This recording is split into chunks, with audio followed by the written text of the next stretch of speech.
And I'm already 33, I don't know my dream. I've always wanted to be a lawyer. I'm thinking that if I go to jail while I'm waiting to be killed, maybe that's what I need to do. Maybe I need to study there. Who knows? Maybe you guys could use me. The man you just saw is Muziwokufila Madonda, the most intelligent and impressive serial killer this detective has come across in his career. It happens. Fortunately, it happens. Unfortunately, we're sitting here. I'd love to have met you under better circumstances. I think we could have had some really good, long discussions. I think so. In March 2020, U.S. Marshals caught Muziwokufila Madonda in Conroe, Texas. He was the prime suspect in the murder of Zeneli Mdadne. But little did they know that he had left a trail of bodies behind. Madonda willingly gives up and agrees to cooperate with them. The plan he hatched was so detailed that without his confession, they would have never been able to catch him. But I've done this job for about 31 years, and I will tell you that you have made me work the hardest in my 31 years. Continue watching to witness the most impressive serial killer narrating his evil plan, while the detective sits still in awe of his genius. In the end, watch as he throws a tantrum when he is denied a death penalty. Tell me the story, if you don't mind, and if this is okay with you. What I normally do with people is I say, tell me the story and tell me how you want to proceed with it. And then as we go through it, or as we get done, or as we go through it, if I have a question, I may pop in with a question and ask you a question just so that I clarify it in my mind. And we'll go through it that way. And then I have a couple of things at the end that questions that you may not get to. If you do, that's great. If not, that's why I have my notes so I don't forget. Okay. Does that sound reasonable? Yeah. It's okay with you? Okay. When assigned, Captain Carl Bush thought the case was fair and simple, but it proved to be the toughest and the most twisted case he ever worked on. In this particular interrogation, you'll witness a mastermind criminal who had the detective in such awe that he could barely bring himself to ask questions from the suspect. The captain asked for Muzi's side of the story, but he never anticipated what he was about to hear. Met Zen 2008 in New Jersey, Six Flags. I had come from South Africa. He had also come from South Africa. I was in row apartment 32A. He was in apartment 34B. And became close with him because we're from the same state or province, spoke the same language. At that time, I treated him like my young brother, really. I really liked him a lot. And we were working there. He was working at, I was working at foods. He was working at, I believe, games. Yeah, games. We worked there. I got there 31st of March, I believe. He got there about a month later. End of April. We worked there for a couple of months. Then had been to his parents are rich. Compared to mine, I'm from Finland, the village. So all my schooling was the public system. Then had been in private schools, played what we call white sports like rugby, cricket, and golf, and what you rich guys do.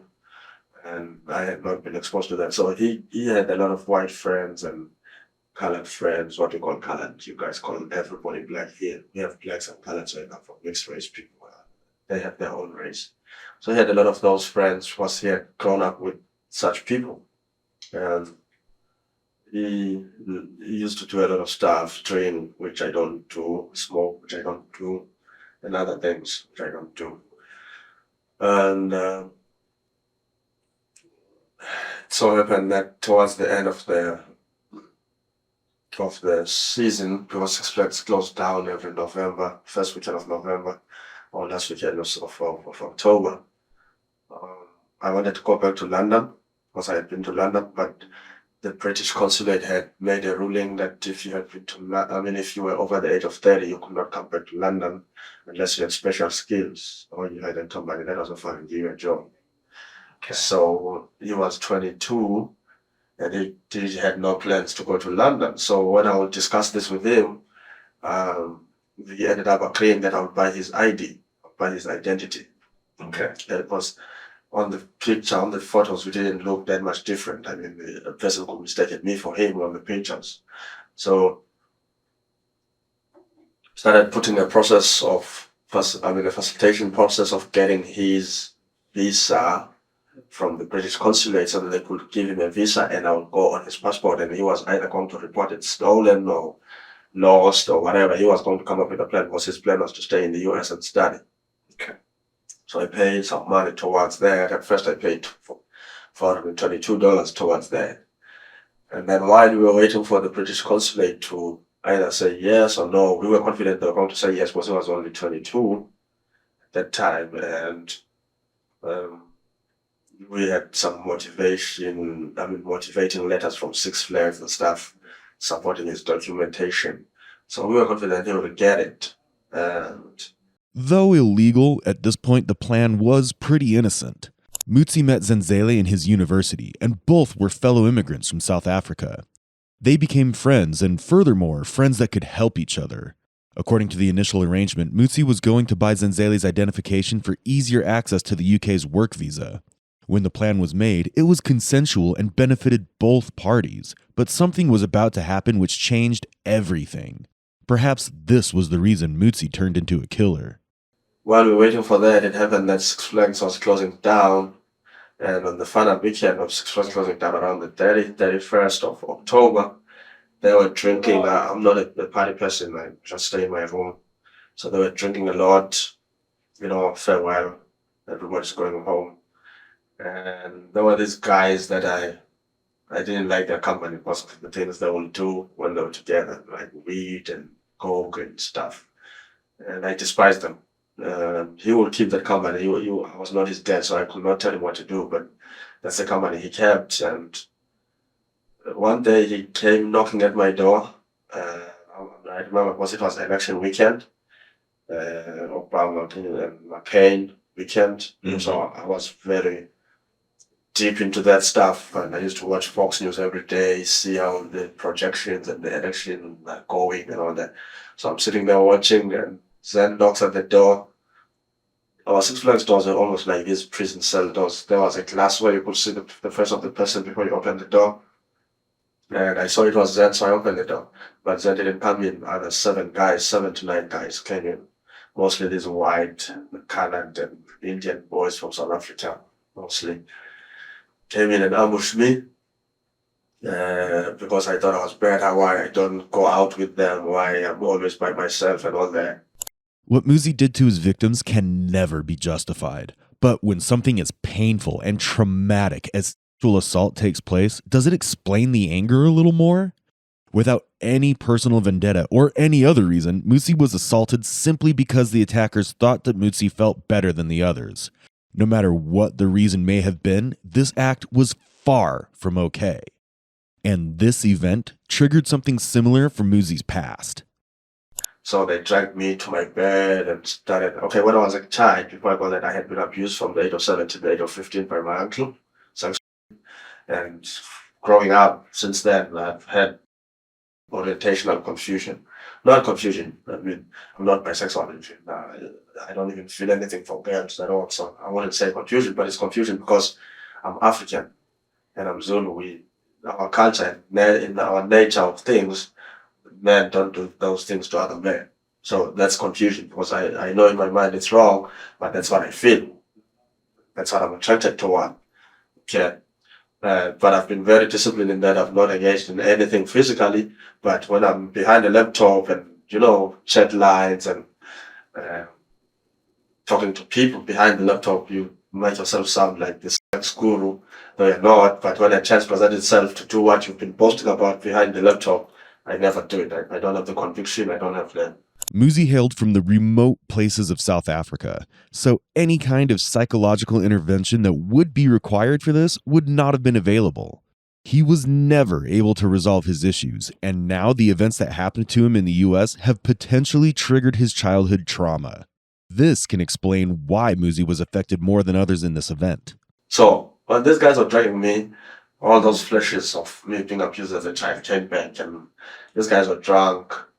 They were teaching me a lesson, brought down my pants and my underwear, and they had I didn't see it because I was facing down, someone was sitting here. Either my data or it did, but I know it was one of those two things, and they were setting it on my arm, on my arm, and that was very so. Okay, even my uncle who used to abuse me had never penetrated me. Okay, he used to just stimulate me and put his between my thighs and stuff, which was confusing because I knew it was wrong, but at the same time, as a child, you enjoy whatever he was doing, though you didn't know what it was. But these guys went an extra step of actually penetrating me with whatever they had, and that hurt.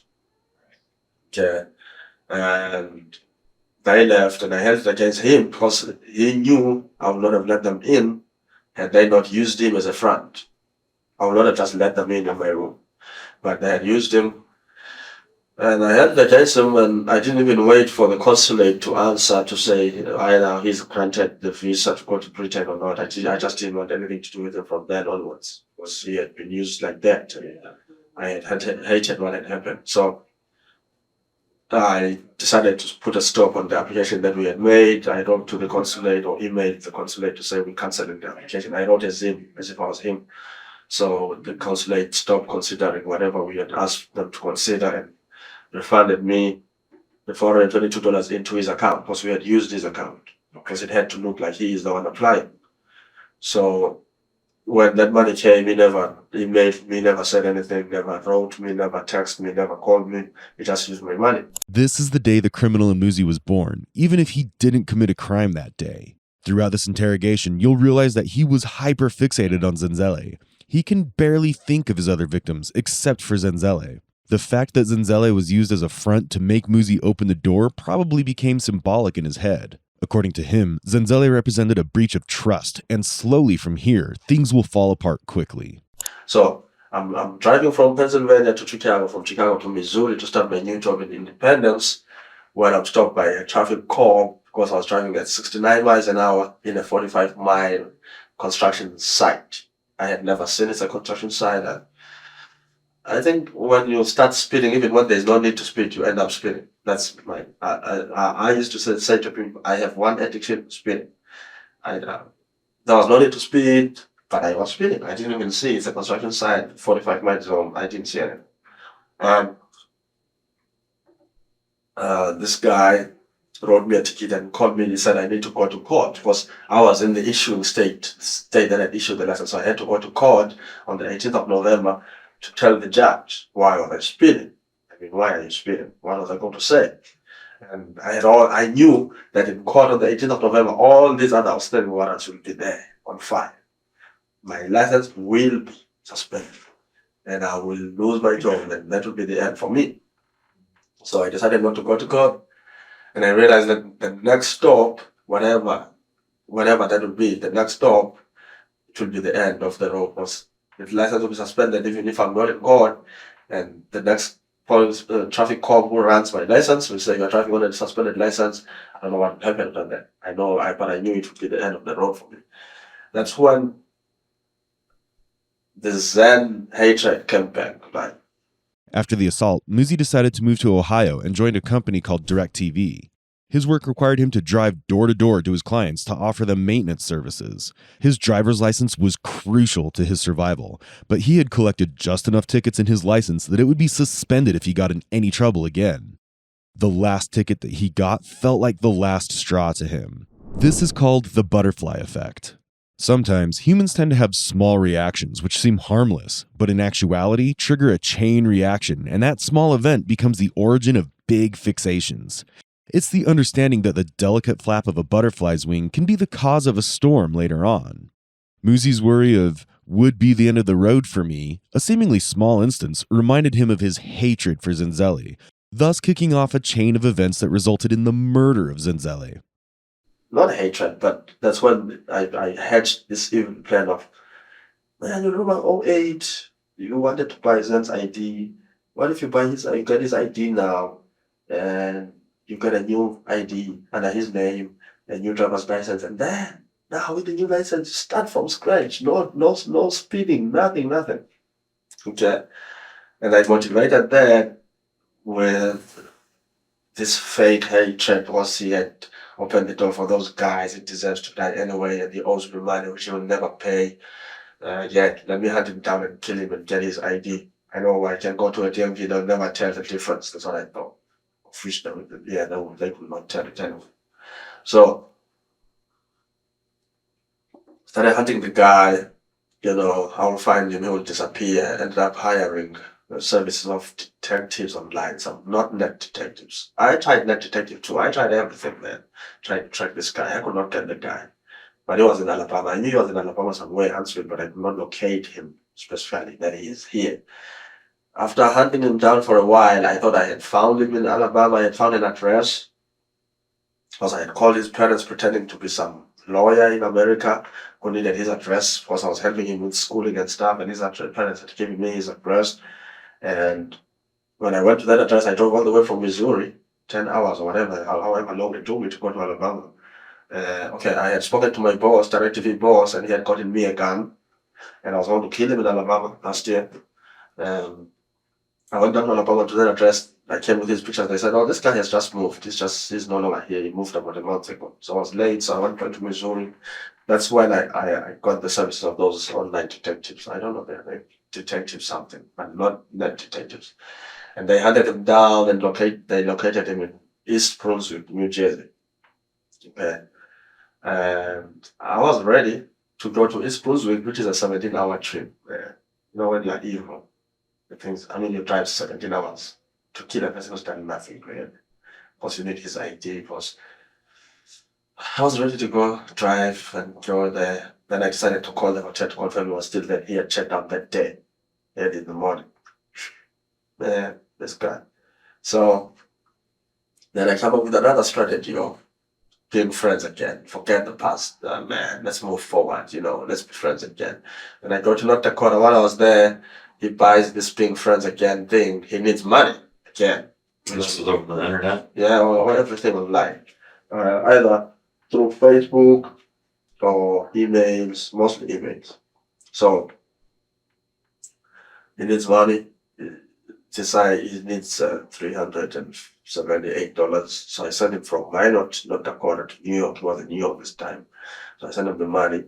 And the reason I'm sending him the money, I'm trying to bring him closer so that he can trust me enough to meet me. I think, I don't know, for some reason, he didn't trust me for some reason. I don't know why, but he knew he had wronged me. So yeah, I think he thought I was a bad person. He thought I could retaliate or something. Because he could tell when we talked that he didn't trust me. But I tried. I deceived him and I trapped him. I set a trap for him. And we were friends now, forget the past and all that.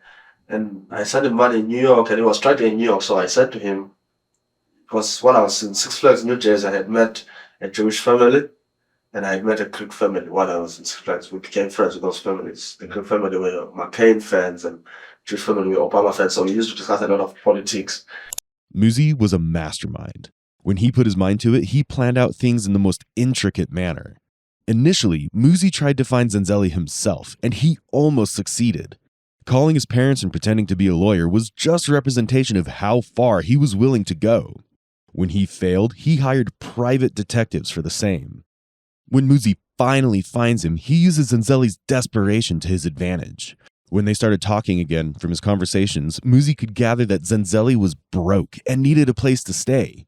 He offered him a place to stay at a Jewish family's house in Upper East Side, New York. He took the bait, and slowly but surely, the plan kept moving ahead. The Jewish family can take you in. I want you to meet them. Since you're in New York, they can help you with a place to stay and with money. Of course, he was going to Berkeley College now. He needed money a lot. So, but you have to come to Dayton, Ohio, because they have a farmhouse there, which they don't have, so that you can meet them in Dayton, Ohio. But the guy was smart. Zen was smarter than me. I thought he would see through it, but he fell for it, and I guess the guy was desperate. Because in the past, he would not have fallen for it.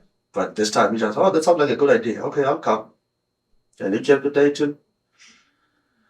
The plan was to kill him, take his ID, go to New Mexico. Because New Mexico, Washington, and Utah were the 3 states where you could still get a license, even if you were an alien. So I was going to go to New Mexico because Utah, you could not use their license as an ID. I could not go to Washington because they wanted you to have been there for 30 days minimum. I didn't have 30 days to sit around. New Mexico, you could open a bank account today, get a license tomorrow. So I had done my research. So I thought I'm going to New Mexico. But I needed money to go to New Mexico to survive 6 weeks. Because in New Mexico, they give you a temporary license today, and then they send you the permanent or the driver's license 6 weeks later to your mailing address. So I needed money to pay for the hotel for 6 weeks and to survive in New Mexico for 6 weeks. That's when I hatched the plan to go. I'm sure you know now about Akron. Yeah, so that's why I hatched the plan to go to Akron, steal the money, because I thought that lady had a safe. Because she was a vice president of a bank. Some of your vice presidents are very rich. They have safes everywhere. I assumed she had a safe. She said she didn't have it. So but the plan was not to kill her. I never planned to kill her. I thought that she would see the gun, she would be subdued, she would give me what I want, I leave, kill Zen. It was always a plan of mine to kill him, unfortunately. Showing you how bad I am, really. I had that there's one stage that I want my brother. Like, the guys are like desperate to do some nonsense, really. Desperate times call for desperate measures, so. This was the first murder. The vice president of Akron Bank, Jaclyn Hilder, was the first victim of Muzi's murder spree. He didn't plan to kill her initially, but the confrontation led to a situation where she ended up dead. Muzi is not the usual kind of serial killer. He's not what we would label as cold-blooded. He always has a way of justifying his murder, but somehow he always ends up leaving a body behind. That day, that Saturday was terrible. Because I had to drive around in the morning, look for the spot where I'm going to kill him, where nobody will see it. I'm driving around and I'm contrasted within me. Should I continue? Why didn't stop? Don't do it. But I need the license. Oh God. Till I found that place in the Butler Township in the woods there. And I went to pick him up. Even though I went to pick him up, I still had an option not to do it. And I'm still thinking, music. But now, I'll be honest with you, there was a time when I decided when we were there, like, I'm not going to do this. But now this guy, I've lied to him and said he's going to meet this Jewish family. What am I going to say to him now? That was my biggest problem now. If I can kill the guy and I let him go, the Jewish family, he's come all the way from New York. Yes, I'm the one who had bought him the ticket in the bus, but, so he went there. The woods there, I told him he liked smoking, he wanted to smoke. I asked him, do you want to smoke? Yeah, you can't smoke in my car, get out. When we were out, stood there for a while. We stood there maybe from 10:30 until 1:30. That's, I don't know, with me. I don't know, something is wrong. Also, with Jackie, I didn't come in and shoot her. We stayed for an hour talking. You really are bad if you stay with a person for an hour, talk to them, and then still shoot them. I think something is wrong somewhere. I don't know how to do that. It's easier maybe to come in and ambush a person and kill them and run, but sit down with them, get to know them, and then still decide. It's terrible, really. So I talked to him, we walked in the woods there. The hunter came, one I had a gun at him, out, pointing at him. The hunter didn't see it, I hit it quickly. And he relaxed, that was relaxed. I have a gun, he's relaxed. He knows I'm not going to kill him. I trust him, man, you're not going to kill him, And I make it clear to him, I'm angry with you because your friends did this to me. Like, they didn't tell me they would do that to you. I didn't know they would do that to you. They said they just wanted to rough you up and stuff. I didn't know they would abuse you and all that. I'm trying to get angry at him so that I can find a reason to shoot him. Because you can't just shoot a person, Standing there, man, I just shot the guy. Shot him once. I shot him at first. I didn't see blood anymore. And he fell. And I thought maybe it's because of this. He had the shot being fired, he's scared. Then I came close and I shot him in the chest. And I saw blood coming out of his mouth and dogs barking. And I thought, oh, they'll find me. I ran. That was the worst day of my life, I think. According to the intel Muzi got from his private investigator, Zeneli was going to be at the Motel 6 in East Brunswick, New Jersey. Zeneli left one day before Muzi arrived, but eventually, Muzi gets in contact with him again and lays down his trap. But something very unexpected happened, and his plan was ruined. He was spotted by a hunter when he drove to the woods. He didn't expect for anyone to be there, But a hunter went out on a hunt with his dog, and they crossed paths with Muzi and Zeneli when Zeneli was still alive. His testimony is what had led the detectives on a manhunt for Muzi. Or that said I'm getting ready to get my driver's license. Well, I already knew how to drive, so that would not have been a problem. Then I don't know, are you the one who was on video, was on TV news, I think? Are you? Probably. Yeah, I think you are. You do. No, you had a hat there. But the face looked familiar. I may have. Yeah, I think I've seen it before. I don't know. I don't know if it's you, but I may be wrong. But there was this guy on TV appealing to people to identify this guy. You know, it's frustrating. It's after 48 hours. You look, yeah, we've not even identified it. Yeah. Now, the plan was to steal all his IDs so that he will never be identified. I knew his parents are in South Africa. Nobody will ever even report him missing. But I didn't count on the guy having a tattoo. That messed it up. Because if the guy didn't have a tattoo, nobody will ever ID the guy, so I can leave as him. And I can continue emailing, man, it's bad when I was built. See now, it's terrible. How can a person hatch such evil? Because I was going to continue as him on the emails, emailing his parents as him. I was going to take over his life. Yeah. That is Satan, really. And then I hear he's got a tattoo. My God. I remember I was in the hotel in Clovis and he's got a tattoo. Of all the things you can put on yourself as a tattoo, you put your name, not a rose, not a snake. You put your name. Man, my world came down shredding. I tell you, I was paranoid looking at the windows. Oh my God, maybe the cops, maybe they know I'm here already. I knew then and there, I was smart enough to know you can't use this anymore. I didn't know how far you went. I don't know, but I knew you or the coroner could report to the Social Security Administration. This security number is now void. This person is dead. So I didn't know whether I could still continue using it. What if I use it, then they pick it up? This is a dead person's security number, and my name is on the license right now. They don't know who killed him. They'll look at this. Who got an ID under this name? Oh, this is the guy we're looking for. My pictures will be everywhere. U.S. Marshals, Manhunter looking for me. I called it off. Muzi had asked Zeneli to get all of his documentation together, and the reason he gave Zeneli for this was that the Jewish family that was about to take Zeneli in would want full disclosure on his background. And so, Zeneli had carefully brought all his identifying documents neatly in a folder as Muzi had instructed. Muzi thought that now Zeneli will not be identified and he could live peacefully with a new identity. But this plan was about to get ruined by a small piece of evidence. There was a tattoo on Zeneli's chest of his own name.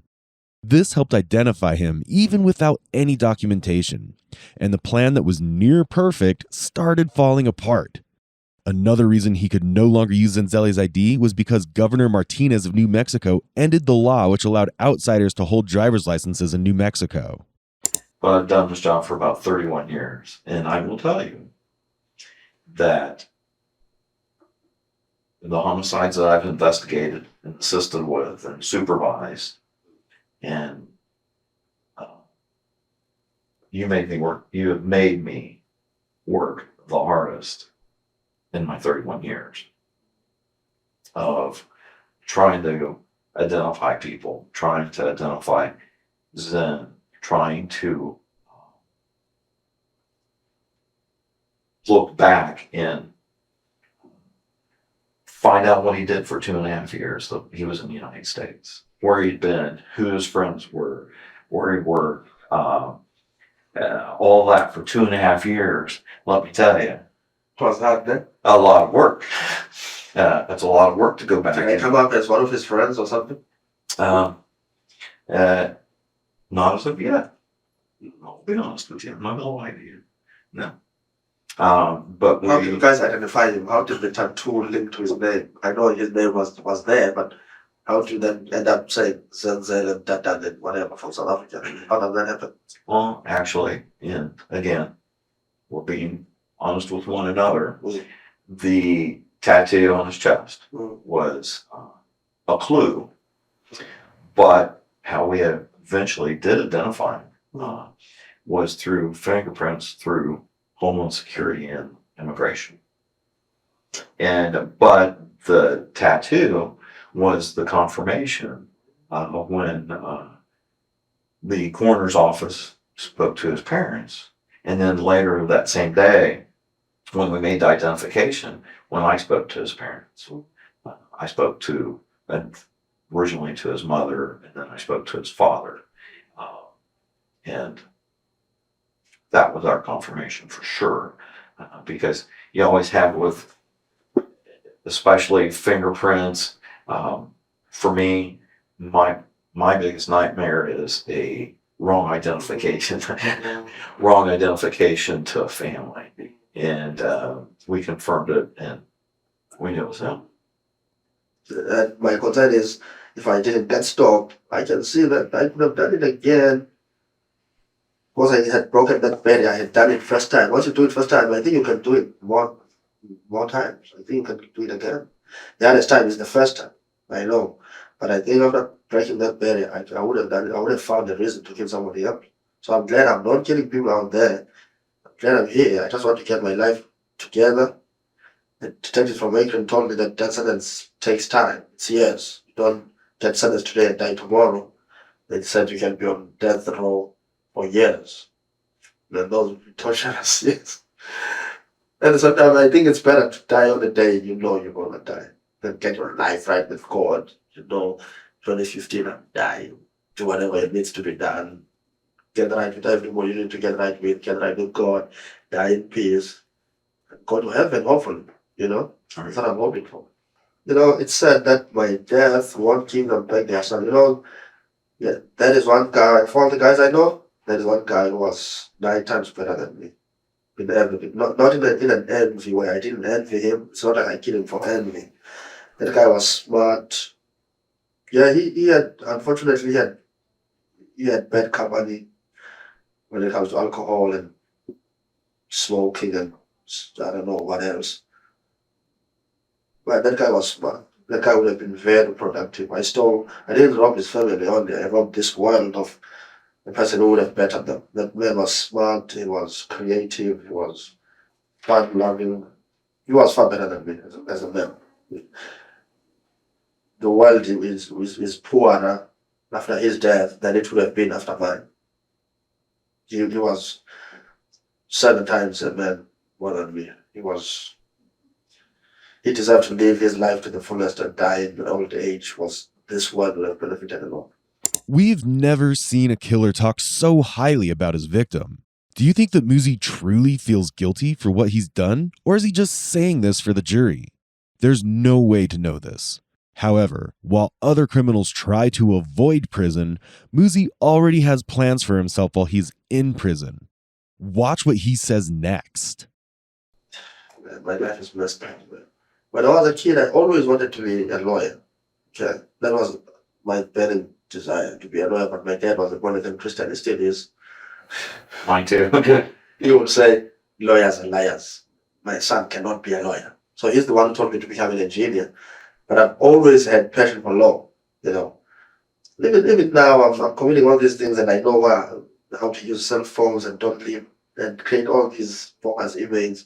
Because I've always had passion for that, and I watch a lot of these forensic detectives, FBI files, 48 hours, a lot like religion. But every day I know, American justice, court cases, and all that. Man, I'm already 33, I don't know my dream. I'm always wanted to be a lawyer. I'm thinking that if I go to jail while I'm waiting to be killed, maybe that's what I need to do. Maybe I need to study there. Who knows? Maybe you guys could use me. You would not be the first person who has done it. I know that for a fact. You would not be the first person who has done that. We had actually a person on death row in the state of Ohio who earned his law degree and passed the bar while he was on death row. Hmm? Is that now? Yes, I believe he is. But he was able to accomplish that. Ohio is cruel. Once a guy gets a degree like that, you flip him over. You guys could use him. Why do you kill him still? we could, you said you and you would have discussions about politics and things. We could literally, if we had the time, me and you could sit here and discuss the politics of the death penalty and not death penalty and my feelings and your feelings and society's feelings and does it work or not work. We could probably sit here for 2 or 3 days between the two of us discussing that. Sometime in the future, maybe we'll have that talk. We'll have that. I don't believe in that penalty, but I'm glad. I don't believe in it at all. But I'm glad in my case that it exists because I think it's my way out. But it does not. I don't think it does any good.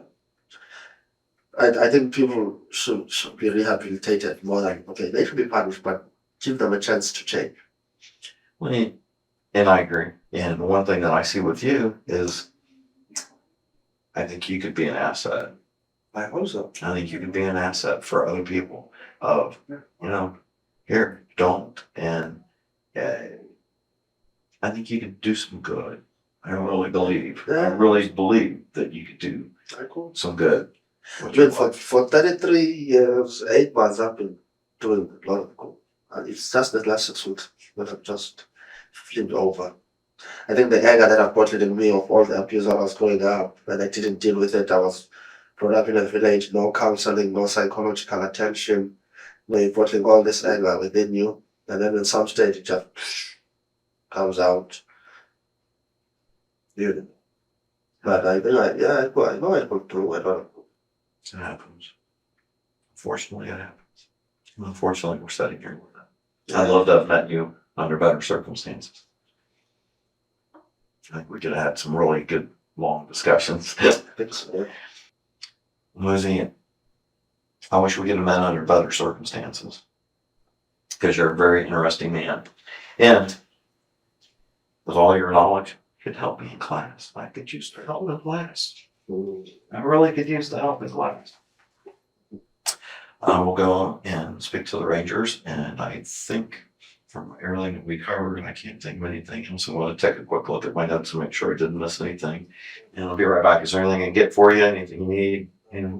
Okay. Thank you. Thank you, sir. You're welcome. Thank you. The storytelling and genius of Muzi have left even Captain Rich in a state of dissatisfaction. A man of Muzi's intelligence, someone who had so much potential, is wasted away. Could this have been avoided? Would Muzi have even committed these murders had he not been assaulted? These are answers we'll never find out. The clips that you'll see now are Muzi's follow-up interrogation after the detectives were done collecting material on all the cases. Muzi was desperate for a death penalty. He didn't want to rot away in a prison waiting for a life sentence, so he himself requested to be executed. However, the request was denied. Watch how a serial killer throws a fit for being denied a death penalty. If it is put in writing that this is a death penalty, I will answer all you have. And we have fulfilled this. You have known. How have we not fulfilled it? See other sentence. Further, we will be pursuing a death specification which will allow office to seek. You guys remember what we talked about. So I don't want to be playing games with you guys. I'm guilty. I deserve whatever is coming my way. And I don't want us to seem like I'm mind gaming you guys or anything like that. But if you review your notes, my request was a guarantee. These people will be seeking a death penalty, which will still be refused. Summit County is seeking the death penalty. You can't create a piece of paper that says, okay, you promised to kill me. It doesn't work that way in this country. It has to still go through processes. This is the first one, okay? They are seeking death penalty. They are seeking a death specification. In the Ohio Revised Code, when you have aggravated murder, you killed somebody, you committed this crime, and then you have more elements that it can elevate it to a death penalty case. They're telling you that they are considering those additional elements To make it a death penalty to make case. it a death penalty case. What you're asking, can I paraphrase? You're asking to say, I did these things. I want to be put to death.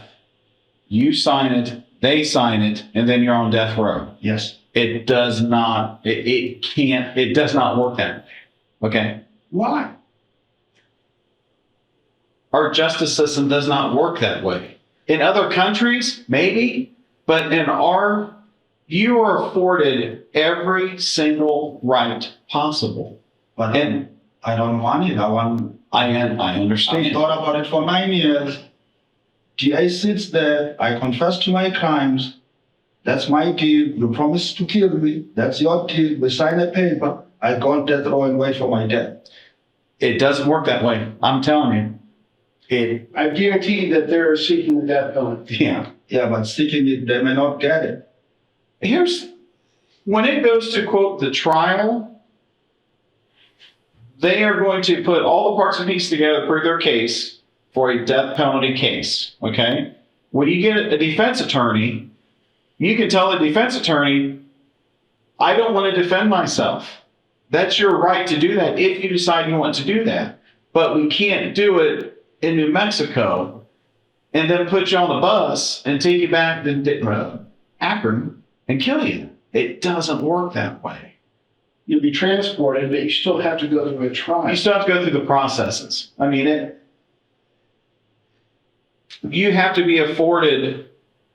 It's by virtue of our Constitution and all the land. We have to afford you those rights. We can't bypass those rights. And being that they are seeking the death penalty, they're going to go above and beyond those rights. And you, when you go to trial, you can tell your attorney that you want to waive all appeals and all that stuff, and they'll follow your wishes because your attorney works for you. And you can expedite that process, but you still must be tried. There's no getting around that, sir. Then I was. You're going to stay. Are you wanting to stay here? No, but I don't want to go to Ohio and go through the same thing I've gone through here. Transport, transfers, county, jail, all the moving around. Just, I'm guilty, death row, wait for death. Leave me in my cell for as long as it takes for my time to die, and that's it. I'm telling you, it's never, ever, ever, ever going to work that way. I'd like to see some good faith on both parts here. This is where I think we are missing the point.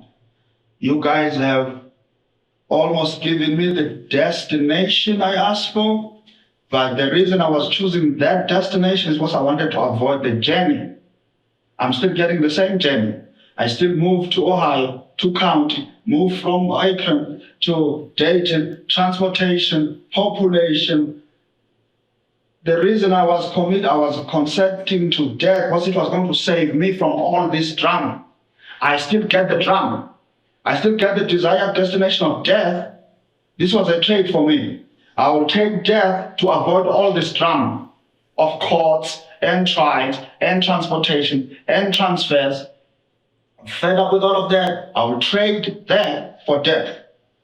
I'm still getting the death, but now I'm getting it with all the drama I was trading in. Am I making sense to someone? You are making sense, but what you're asking for does not exist. You might use a trial, but Yes. your peers. So, okay, so what you're saying, I understand. I think I'm getting it. What you're saying is the trade cannot be made. We are missing it. We didn't get each other there. I was trading all of the drama for the death. Mm-hmm. You guys are giving me the death that I asked for, but I still get the drama I was trying to avoid. Do you get me? I was willing to take the death if it saves me from the drama. Okay. I'm still getting the death, but with the drama I was trying to avoid. So, and I told you this if you check your notes. Last time I said, if I'm going to go through the drama, then I might as well fight it. Because the reason I'm giving up the fight is so that I die. The reason I'm dying is so that I don't fight it. It's not that I just surrender. I give up that right. But if I still have to go through all the hooks, why give up my right to live then? I was giving up the right to live to avoid the drama, the spectacle.